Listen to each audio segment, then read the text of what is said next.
Hi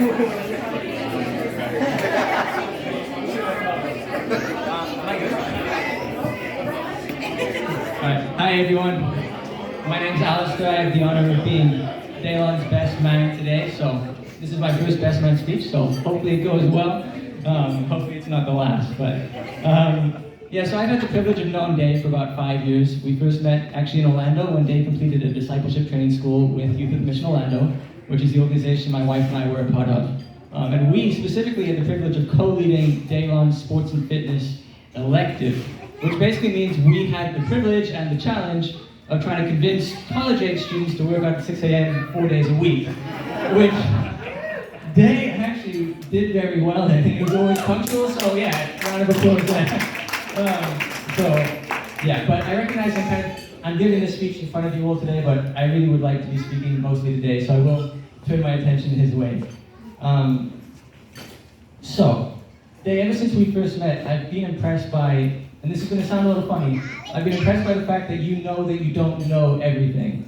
And I think that's a really powerful quality to have. And I'll kind of get into that in a second. But, sorry, one moment. That trait has manifested itself in a number of ways, but I think most noticeable is the fact that you've always sought guidance. In the time that I've known you, instead of recklessly plowing ahead, believing you have all the answers, you've had the wisdom to slow down and speak to others, gather their input, and even more so, and even more importantly, gather the input from God as well. And it's this trait of yours that gives me so much confidence in your marriage to Molly, because I know in the years to come, you're not going to pretend that you have all the answers, but you're going to stop, you're going to seek God's guidance, you're going to seek the guidance of those around you as well. So, in the book of Proverbs, Solomon says, somewhat bluntly, that fools think their own way is right, but the wise listen to others. So, in addition to commending you, I want to challenge you to do everything I tell you to do for the rest of your life. Just kidding.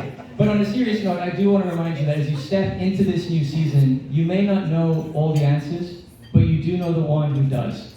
So, without any more ado, I'd like to make a toast to Mr. and Mrs. Daylon Davenport, and to the many beautiful years ahead of them. The bride and groom.